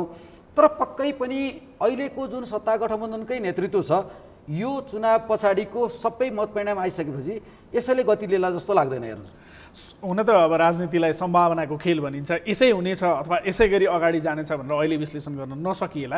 यद्यपि त्यो सम्भावनालाई पनि नकार्न चाहिँ सकिँदैन। जस्तो अहिले जुन प्रारम्भिक चरणकै मत परिणाम सार्वजनिक हुँदा गठबन्धनभित्रकै केही जिल्लाहरूमा गठबन्धनभित्र जसरी मत प्राप्त भयो त्यसलाई लिएर केही असन्तुष्टिका स्वरहरू सुनिन थालेका छन् सामाजिक सञ्जाल मार्फत अथवा सार्वजनिक अभिव्यक्ति मार्फत। ती सार्वजनिक भइसकेका पनि छन्। जस्तो माओवादी केन्द्रको प्रभुत्व भएको ठाउँमा नेपाली कङ्ग्रेसका उम्मेदवारलाई मत दिएको देखिएको, जस्तो नेपाली कङ्ग्रेसको प्रभुत्व भएका ठाउँमा माओवादी केन्द्रका उम्मेदवारहरू हार्दै गरेका, स्वतन्त्र पार्टी लगायतका स्वतन्त्रहरू अगाडि आउँदै गरेको दृश्यले पनि केही सार्वजनिक अभिव्यक्तिहरू, यद्यपि त्यो शीर्ष तहका नेताहरूबाट त्यस्तो अभिव्यक्ति नआए पनि दोस्रो तह अथवा तेस्रो तहका नेताहरूबाट त्यो खालको अभिव्यक्ति नआएका होइनन्, जसले यो गठबन्धन योभन्दा अगाडि जान त्यसले समस्या पैदा गर्छ र नेकपा एमाले अथवा नेपाली कङ्ग्रेसको बिचमा मिलेर सरकार बन्न सक्छ। अथवा अहिले स्वतन्त्र पार्टीले जुन खालको अभिव्यक्ति दिए पनि भोलि त्यो सम्भावना रहँदैन भनेर भन्न सकिँदैन। यद्यपि अहिले नै यस्तो हुन्छ भनेर अनुमान गर्न सक्ने अवस्था चाहिँ छैन विनोदजी। हजुर, केशवजी, अब हामी एकैछिन जिल्लाबाट आएका मत परिणामको बारेमा जानकारी दिन गइरहेका छौँ। आदरणीय दर्शकवृन्द, विभिन्न जिल्लाबाट हामीलाई मत परिणाम प्राप्त भएको छ। पछिल्लो मत परिणाम अनुसार दार्चुलामा प्रतिनिधि सभाको विवरणअनुसार काङ्ग्रेसका दिलेन्द्र प्रसाद बडु जो सत्ता गठबन्धनको उम्मेदवार हुनुहुन्छ, उहाँको अग्रता कायमै रहेको छ। उहाँले 23,800 मत प्राप्त गर्नुभएको छ भनेदेखि एमालेका गणेश सिंह ठगुन्ना उहाँले 22,124 मत प्राप्त गर्नुभएको छ। तेस्रोमा नगेन्द्र सिंह धामी जो राप्रपाका हलो हुनुहुन्छ, उहाँले 326 मत प्राप्त गर्नुभएको छ। त्यसै गरी सर्लाही क्षेत्र नम्बर 2बाट प्रतिनिधि सभाका सदस्यको तर्फबाट महेन्द्र राय यादव जो हँसिया अतौडा चुनाव चिन्ह छ, उहाँको 5,655 मत प्राप्त भएको छ। त्यसै गरी राजेन्द्र महतो जो साइकल चुनाव चिन्ह छ, उहाँको 4,804 मत प्राप्त भएको छ। त्यसै गरी तेस्रोमा हुनुहुन्छ राजनारायण जो एमालेका उम्मेदवार हुनुहुन्छ, उहाँले 3,868 मत प्राप्त गर्नुभएको छ।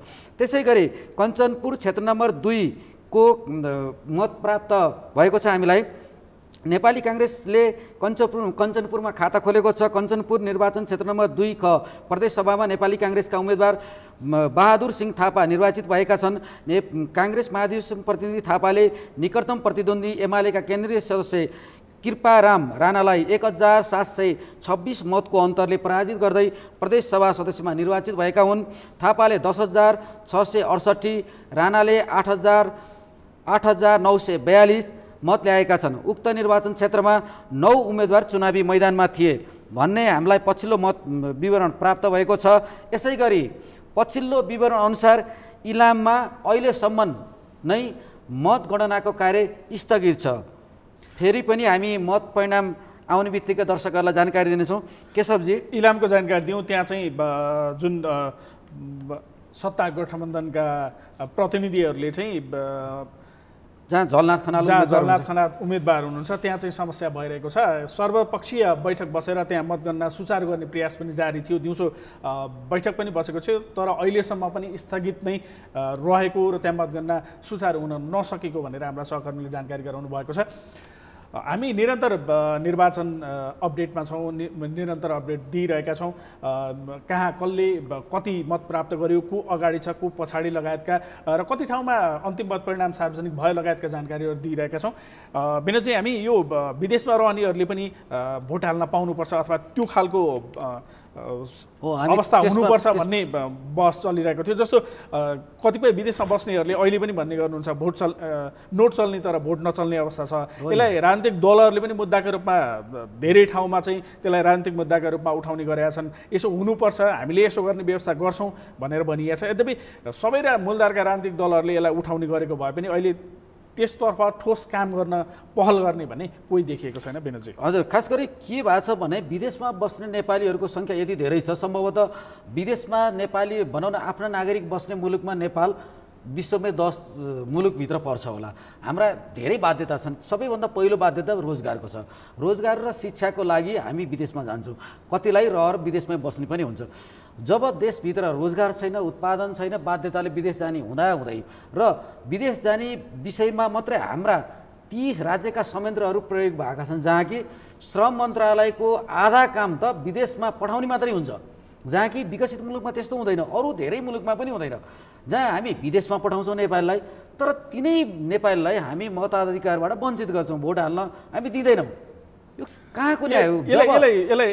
घरका व्यक्ति विदेशमा हुन्छन् अनि उनीहरूले भोट हाल्न नपाएपछि यहाँ स्वच्छ निर्वाचन भएर यो जनमतको आधारमा यो पार्टी ठुलो सानो भन्ने मापन पनि त हुँदैन नि, किनकि सबैजनाले भोट हाल्न पाएपछि कुन पार्टी ठुलो, कुन पार्टी ठिक, कुन उम्मेदवारलाई भोट गयो, कुन उम्मेदवारलाई भोट गएन भन्ने खास मापन हुन्थ्यो नि, त्यो पनि अहिलेसम्म स्पष्ट हुन सकेन। त्यही भएर विदेशमा बस्ने नेपाललाई मताधिकारको कुरा अब सुरु गर्नुपर्छ। यो सबैभन्दा इम्पोर्टेन्ट कुरा हो भन्ने लाग्छ केशवजी। राजनीतिक रूपमा जसरी मत आफ्नोतर्फ ल्याउनका लागि जे फन्डाहरू जे एजेन्डाहरू उठाइने गरिन्छ, यो पनि त्यस्तै एजेन्डा हो कि भन्ने जस्तो देखिन्छ। जस्तो प्राविधिक रूपमा पनि जसरी उठाइने गरिएको छ, नेपालीहरू अहिले विश्वका सबैजसो देशहरूमा पुगिसकेका छन्, त्यहाँबाट नेपालमा भोट हाल्नका लागि अथवा नेपालमा मतदान प्रक्रियामा सहभागी हुन केही प्राविधिक कठिनाइहरू पनि छन्, जसका कारण त्यो राजनीतिक दलका नेतृत्वहरूलाई पनि थाहा छ यो यस्तो व्यवस्था गर्नका लागि केही समय लाग्छ भन्ने, यद्यपि उहाँहरूले आफ्नो तर्फ त्यो मत केन्द्रित गर्नका लागि यो खालको उठाइरहनु भएको हो कि यो खालको कुराहरू भन्ने पनि देखिन्छ। जस्तो यस सँगसँगै जस्तो राइट टु रिजेक्टका कुराहरू पनि छन् जो हुनुपर्छ भनेर माग गरिरहेका छ, यद्यपि अहिलेसम्म त्यसो छैन। त्यसो हुन सकेको भए कम्तीमा प्रत्यक्षमा आवधिक निर्वाचनहरूमा उम्मेदवारी दिँदा म यो क्षेत्रमा योग्य छु कि छैन, आम मान्छेहरूले चाहिँ ती सबै उम्मेदवारहरू अहिले जति प्रत्यक्षमा उम्मेदवारहरू हुन्छन् त्यो सबैभन्दा ती खराबहरूमध्ये सबैभन्दा राम्रो छान्ने जुन परम्परा छ ती सबैलाई चाहिँ बहिष्कार गर्न अथवा उहाँहरू सबैलाई चाहिँ रिजेक्ट गर्न सकिन्थ्यो। त्यो व्यवस्था पनि हुन सकेको छैन। कम खसेको छ नि, जुन राइट टु रिजेक्टको कुरा आइरहेछ, मत प्रतिशत कम खसेकोमा यो मुद्दाले पनि काम गरेको छ। किनभनेदेखि विदेशमा हुन्थ्यो भने राइट टु रिजेक्टलाई एकदमै त्यसलाई वैधानिक रूपमा लैन्थ्यो। हामीमा के भइदियो भने मत प्रतिशत जब कम खस्छ मन लागेन भोट हालेन भन्ने व्याख्या गरिदिन्छौँ। केशवजी, अब हामी एकैछिन कञ्चनपुरतर्फ लाग्दछौँ। हाम्रा विनोदजी, हामी कञ्चनपुर जोडिन्छौँ। कञ्चनपुरमा पनि मतगणना चलिरहेको छ, त्यहाँ अन्तिम मत परिणाम सार्वजनिक भएको छैन। केही क्षेत्रहरूको भने अन्तिम मत परिणाम सार्वजनिक हुने क्रम छ। कञ्चनपुरमा कसरी मतगणना अगाडि बढिरहेको छ हाम्रा सहकर्मी ऐश्वर्या कुमार?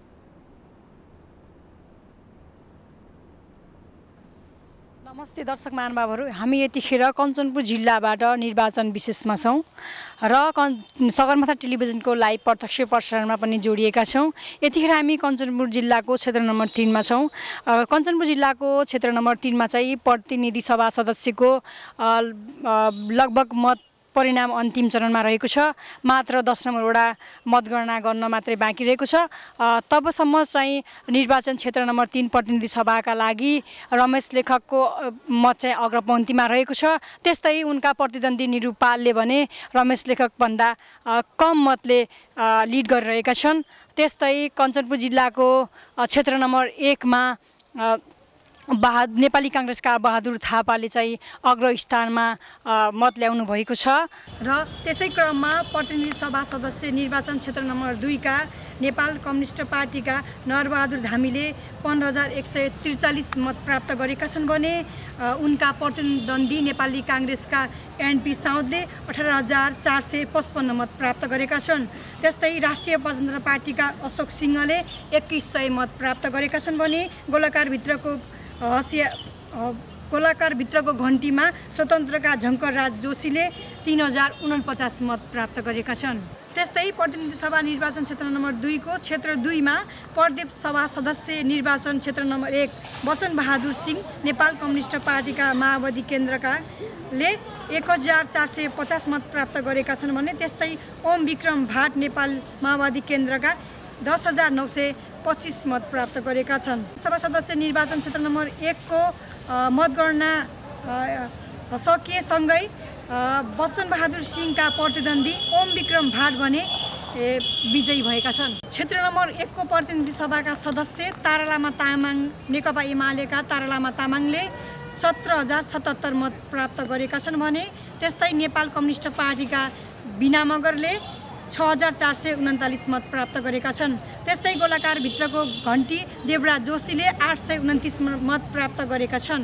प्रतिनिधि सभा सदस्यका लागि रमेश लेखकले नेकपा एमालेका निर्देवी पाललाई चाहिँ 11,000 मतको लिडले अग्रस्थानमा रहेका छन् भने त्यस्तै कञ्चनपुर जिल्लाको प्रदेश सभा खको नेकपा एमालेका सुरेन्द्र विष्टलाई नेपाली काङ्ग्रेसका बेलबहादुर राणाले पन्छाउँदै गइरहेका छन्। र कञ्चनपुर जिल्लामा अहिलेसम्मको अपडेटमा चाहिँ नेपाली काङ्ग्रेसको अग्र स्थानमा देखिरहेको अवस्था रहेको छ। दर्शक महानुभावहरू, कञ्चनपुर जिल्लाको 3वटै क्षेत्रमा प्रतिनिधि सभा निर्वाचनको 3वटै क्षेत्रमा हेर्दाखेरि नेपाली काङ्ग्रेसको मत परिणाम भने अग्रस्थानमा देखिएको छ। दर्शक महानुभावहरू, फेरि पनि हामी सगरमाथा टेलिभिजनको केन्द्रीय कार्यालयतर्फ जोडिन चाहन्छौँ। हस्, धन्यवाद। दर्शकवृन्द, हामीले देशभर रहेका हाम्रा सहकर्मीहरू मार्फत मतगणना भइरहेका ठाउँहरूबाट पछिल्लो परिणाम जुन सार्वजनिक भएको छ त्यो जानकारी गराइरहेका छौँ। कहाँ कसले कसको पल्ला भारी भइरहेको छ अथवा कहाँ कसले विजय प्राप्त गर्यो लगायतका विवरणहरू जहाँबाट सार्वजनिक भइरहेका छन् हामीहरूले तपाईँहरूमा सार्वजनिक गरिरहेका छौँ। अहिले भने पश्चिम नवलपरासीको निर्वाचन क्षेत्र नम्बर 2 को कमा धारा चुनाव चिन्हका स्वतन्त्र उम्मेदवार खड्ग बस्नेत 72 मतले विजयी भएको समाचार प्राप्त भएको छ। उहाँले विजय प्राप्त गर्नुभएको छ। अहिले धेरै ठाउँहरूमा गणना जारी छ। ती ठाउँहरूको अन्तिम मत परिणाम आउन अझै केही समय लाग्ने जनाइएको छ। अहिलेसम्म प्रतिनिधि सभामा 32 स्थानको भने अन्तिम मत परिणाम सार्वजनिक भइसकेको छ। सहरी क्षेत्र भनिएको काठमाडौँ जिल्लामा सबै ठाउँहरूको अन्तिम मत परिणाम सार्वजनिक भइसके पनि उपत्यकाभित्र भने अझै केही क्षेत्रको मतगणना चलिरहेको छ। जहाँबाट मत परिणाम सार्वजनिक हुन्छ, अन्तिम मत परिणाम बाहिर आउँछ अथवा सार्वजनिक गरिन्छ, हामी तपाईँहरूमाझ बाँडिरहेका छौँ र हामी छलफल गरिरहेका छौँ। अब को संसद कस्तो देखिएला, अब कसले नेतृत्व गर्ला, विदेशमा बस्ने नेपालीहरूलाई कसरी मतदान प्रक्रियामा सहभागी गराउन सकिन्छ लगायतका विषयमा छलफल गरिरहेका छौँ। अबको संसदको दृश्य अलिकति फरक देखिन्छ भन्ने ठाउँमै आम मानिसहरूको पनि रहेको छ, विश्लेषकहरूको पनि त्यस्तै ठम्याइरहेको छ र त्यस्तै विश्लेषण गरिन थालिएको छ। जस्तो दृश्य देखिन्थ्यो यसअघिका संसदहरूमा अब भने फरक देख्न सकिन्छ भन्ने एउटा अनुमान छ विनोदजी। हजुर, खास गरी त्यो फरक भएन भने त मत परिणाम जब फरक ल्याइन्छ अनि पुरानै ढर्रामा सरकारमा तिनै पुरानै अनुहार पठाइयो भने त जनताले झन् बढी त्यसलाई विरोध गर्ला या घोर निराशा पैदा होला भन्नेमा पनि एउटा हामीले हेर्न सक्छौँ। खास गरी अहिले नेपाली काङ्ग्रेस र एमालेका नेताहरूमा के छ भने अब नयाँ ढङ्गबाट सरकार गठनमा सबैलाई समेटेर जानुपर्छ र मुद्दागत रूपमा पनि हामी अलि सजग हुनुपर्छ भन्ने अभिव्यक्तिहरू पाइएको छ। पछिल्लो पटक नेपाली काङ्ग्रेसबाट विजयी भएका गगन कुमार थापा, विश्वप्रकाश शर्मा, प्रदीप पौडेलहरूले पनि यो विषय उठान गर्नुभएको छ। अलिकति हेरौँ, पहिलाको चुनावमा विजय जुलुस खुब हुने गर्थ्यो, विजय जुलुस गरेर तामझाम गरिन्थ्यो। अहिले नेपाली काङ्ग्रेसका नेताहरूले पनि त्यसलाई बन्द गर्नुभयो। यो पनि एउटा अलिकति फरक शैली हो, किनकि त्यति बेला मात्रै हामी विजय जुलुस मनाउँछौँ जति बेला जनताको अनुहारमा खुसी हुनेछ र हामीले देशमा केही न केही उन्नति प्रगति गर्नेछौँ अनि मात्रै हामी चाहिँ विजय जुलुस मनाउनेछौँ भन्ने जुन उम्मेदवारहरूले घोषणा गर्नुभयो यो पनि अब काम गर्ने तौर तरिका र फरक काममा शैलीमा फरक आयो कि भन्ने हामीले त्यो हेर्न सक्छौँ। भनेको अहिलेसम्म जस्तो दृश्य देखिन्थ्यो यसभन्दा अगाडि जुन सरकारमा को छ प्रतिपक्षमा को छ त्यसअनुसार युवा भनिएकाहरूले पनि ती मुद्दाहरूमा विभाजित हुने गर्थे सरकार कसको छ भनेर। यद्यपि अहिले जस्तो अनुहार देखिरहेछ राजनीतिक दलहरू, मूलधारकै राजनीतिक दलहरू, अन्य दलहरू स्वतन्त्र जस्तो देखिरहेछ, यसले चाहिँ अब चाहिँ कम्तीमा त्यस्ता मुद्दाहरू आम मानिसका मुद्दाहरूमा चाहिँ सबै एकै ठाउँमा उभिने छन् भनेर आशा गर्न सकिन्छ। हो, किनभनेदेखि अलिकति व्यक्ति नै हामी किटान गरेर जाउँ। जस्तै राष्ट्रिय स्वतन्त्र पार्टीका रवि लामिछाने जसले परोपकारीको पत्रकारिता मार्फत परोपकारी काम गर्दै आउनुभयो, त्यस पछाडि त्यो आवाजको प्रतिनिधित्व गर्दै हजारौँ मानिसको आवाजको प्रतिनिधित्व गर्दै पक्कै पनि संसदमा आवाज उठ्नेछ।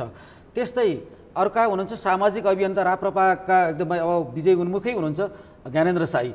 त्यस पछाडि पछिल्लो पटक आफूलाई व्यक्तिगत रूपमा पनि पुरै परिवर्तन गरेर उदाउनुभएका सिके राउत, जसले विखण्डनको मुद्दा कुनै बेला उठाउँदा नेपालीहरूले विरोध गर्थे, त्यो असह्य नै थियो र तर उहाँ पछिल्लो पटक आफ्नो जीवनलाई बदलेर स्वामी बन्नुभएको छ र स्वामी भनेको शान्त प्रकृतिको मान्छे हो। अहिले सिके राउत शान्त प्रकृतिको मान्छे भनेर यो संसदमा प्रवेश गर्दै हुनुहुन्छ। त्यस्ता खालका अनुहारहरू जो प्रदीप पौडेल, गगन थापा, विश्वप्रकाश शर्मा, सिके राउत, रवि लामिछाने, यी खालका नयाँ अनुहारले पनि अलिकति नयाँ आवाजहरू पक्याउँछ। त्यस कारणले अब हामी एकैछिन पछिल्लो मत परिणामको लागि हामी कैलालीतर्फ लाग्नेछौँ। नमस्कार, हामी निर्वाचन विशेषमा छौँ। मङ्सिर 4 गते प्रदेश र प्रतिनिधि सभाको निर्वाचनका लागि मतदान भइसकेको छ। त्यसपछि देशैभरिका अधिकांश स्थानहरूमा मतगणना भइरहेको छ। केही स्थानको नतिजा पनि आइसकेको छ, उम्मेदवारहरू विजयी भइसक्नु भएको छ। म कैलालीबाट दिनेश विष्ट जोडिएको छु। कैलाली क्षेत्र नम्बर 5 को मतगणना स्थलमा अहिले हामी छौँ। कैलाली जिल्लाको अवस्था, कैलाली क्षेत्र नम्बर 1 को अवस्था हेर्दाखेरि नागरिक उन्मुक्तिकी रञ्जिता श्रेष्ठले निकै अग्रता लिइराख्नु भएको छ र उहाँलाई नेपाली कङ्ग्रेसका रामजनम चौधरीले पन्छाइराख्नु भएको छ। क्षेत्र नम्बर 2 मा भने वामलोकतान्त्रिक गठबन्धनका भगत बडवाल अग्रस्थानमा हुनुहुन्छ, उहाँलाई नागरिक उन्मुक्तिका अरुण चौधरीले पन्छाइराख्नु भएको छ। क्षेत्र नम्बर 3 मा भने नागरिक उन्मुक्तिकै गङ्गाराम चौधरी प्रतिनिधि सभा सदस्यमा विजयी भइसक्नु भएको छ। क्षेत्र नम्बर 3 को कमा घनश्याम चौधरी र खमा खुशीराम डगौरा नागरिक उन्मुक्तिकै नेताहरू विजयी भइसक्नु भएको छ। कैलाली क्षेत्र नम्बर 4 मा भने नेकपा एमालेका केन्द्रीय सचिव तथा सुदूरपश्चिम प्रदेशका इन्चार्ज लेखराज भट्ट र नेपाली कङ्ग्रेसका सुदूरपश्चिम प्रदेश सभापति वीरबहादुर बलायर बीच कडा प्रतिस्पर्धा थियो, तर पछिल्लो समय लेखराज भट्टभन्दा करिब 2000 मतले वीरबहादुर बलायर अगाडि गइसक्नु भएको छ। त्यसपछि कैलाली क्षेत्र नम्बर 5 मा भने हिजोबाट मात्रै मतगणना सुरु भएको छ। हिजो सुरुवाती चरणमा नेकपा एमालेका नारदमुनि राणाले अग्रता लिइरहेका थिए भने पछिल्लो समय नेपाली कङ्ग्रेसका डिल्लीराज पन्तले अग्रता लिइराख्नु भएको छ। झिनो मतले राणा र पन्तबीचको प्रतिस्पर्धा भइरहेको छ भने स्वतन्त्र उम्मेदवार पुष्करनाथ ओझा निकै पछाडि हुनुहुन्छ। यससँगै कैलाली जिल्लाको अवस्था हेर्दाखेरि एउटा क्षेत्रमा नागरिक उन्मुक्तिले विजय हासिल गरिसकेको छ, अर्को क्षेत्रमा पनि निकै अगाडि नागरिक उन्मुक्तिकै उम्मेदवार रञ्जिता श्रेष्ठ हुनुहुन्छ। क्षेत्र नम्बर 2 मा पनि वामलोकतान्त्रिक गठबन्धनका उम्मेदवार र नागरिक उन्मुक्तिका उम्मेदवार बीच नै प्रतिस्पर्धा देखिएको छ। र यसपछि कञ्चनपुरको अवस्था हेर्ने हो भने क्षेत्र नम्बर 1 मा नेकपा एमालेका तारालामा तामाङ निकै अगाडि हुनुहुन्छ, नेकपा माओवादीकी उम्मेदवार बिना मगर भने निकै मतले पछाडि हुनुहुन्छ। त्यससँगै कञ्चनपुर क्षेत्र नम्बर 2 मा नेपाली कङ्ग्रेसका केन्द्रीय सदस्य एनपी साउद अग्रस्थानमा हुनुहुन्छ। क्षेत्र नम्बर 3 मा रमेश लेखक नेपाली कङ्ग्रेसका केन्द्रीय सदस्य रमेश लेखक निकै अगाडि हुनुहुन्छ। त्यसपछि क्षेत्र नम्बर 2 मै क क्षेत्रमा माओवादी केन्द्रका ओम विक्रम भाट सरल विजय भइसक्नु भएको छ। त्यसपछि डोटीमा नेकपा एकीकृत समाजवादी पार्टीका नेता पूर्व मन्त्री प्रेम आले अग्रस्थानमा हुनुहुन्छ, कमा नेकपा एमालेका चक्र मल्ल र खमा नेकपा माओवादीका शिवसिंह ओली विजयी भइसक्नु भएको छ। अछामको क्षेत्र नम्बर 1 मा शेरबहादुर कुँवर नेकपा एकीकृत समाजवादी पार्टीका नेता विजयी भइसक्नु भएको छ। क्षेत्र नम्बर 2 मा पुष्प साई नेपाली कङ्ग्रेसका नेता विजयी भइसक्नु भएको छ। बाजुराको मतगणना सुरु हुन सकेको छैन। बझाङमा नेकपा एमालेका ऐन महर र नेकपा एकीकृत समाजवादी पार्टीका भानुभक्त जोशी बीच कडा प्रतिस्पर्धा देखिएको छ। भानुभक्त जोशी झिनो मतले अगाडि हुनुहुन्छ।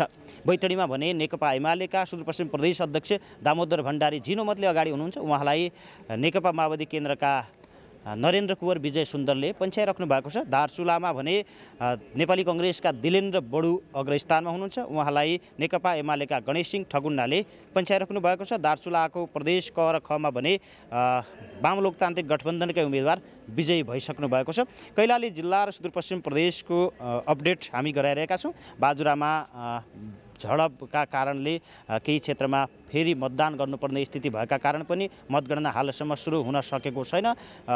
हालसम्म प्रतिनिधि सभा हेर्दाखेरि अछाममा विजय र कैलालीको 3 नम्बरमा विजय भइसक्नु भएको छ उम्मेदवारहरू। डडेलधुरामा प्रधानमन्त्री शेरबहादुर देउबा विजयी भइसक्नु भएको छ। उहाँका प्रतिस्पर्धामा देखिएका स्वतन्त्र उम्मेदवार सागर ढकाल करिब दोब्बर मतले पछाडि पर्नुभयो र डडेलधुराको प्रदेश सभाको मतगणना पनि जारी छ। मतगणनामा माओवादी केन्द्रका खगराज भट्ट र उतापट्टि स्वतन्त्र उम्मेदवार तारा जोशी अगाडि देखिएका छन्। पछिल्लो मतपरिणाम अनुसार हामीहरू कैलाली सुदूरपश्चिम तथा देशभरिकै मतगणना र पछिल्लो अपडेट के छ यसका बारेमा जानकारी गराइरहेका छौँ। अहिलेका लागि भने काठमाडौँ स्थित केन्द्रीय प्रसारण केन्द्रको स्टुडियोतर्फ जोड्न चाहन्छु। हजुर आदरणीय दर्शकवृन्द, अब हामी देशभरिबाट प्राप्त भएका खास गरी विजयी भएका कुन कुन दलले कति कति सिट प्राप्त गरे त्यो विवरण सुनाउन गइरहेका छौँ। नेपाली काङ्ग्रेसले अहिलेसम्म प्रतिनिधि सभाका लागि 17 स्थानमा विजय हासिल गरेको छ भने 40 स्थानमा अहिलेसम्म अग्रणी भनेको अग्रता लिइरहेको छ। त्यसै गरी एमाले अहिलेसम्म 6 स्थानमा विजय हासिल गरेको छ भने 37 स्थानमा अग्रता लिएको छ। राष्ट्रिय स्वतन्त्र पार्टीले अहिलेसम्म 4 स्थानमा विजय हासिल गरेको छ भने 4 स्थानमा अग्रता लिइरहेको छ। नेपाल कम्युनिस्ट पार्टी माओवादी केन्द्रले अहिलेसम्म 3 स्थानमा विजय हासिल गरेको छ भने 14 स्थानमा अग्रता कायम गरेको छ। त्यसै गरी नेपाल कम्युनिस्ट पार्टी एकीकृत समाजवादीले अहिलेसम्म 1 स्थानमा विजय हासिल गरेको छ भने 8 स्थानमा अग्रता कायम गरिरहेको छ। आदरणीय दर्शकवृन्द, अहिले हाम्रो निर्वाचन विशेषको यो साँझको कार्यक्रम यही अन्त्य भएको घोषणा गर्दछौँ। सहकर्मी मित्र केशव शर्मा र म विनोद त्रिपाठी अहिलेको यो साँझको सत्रबाट बिदा चाहन्छौँ। हस्त नमस्ते। नमस्ते।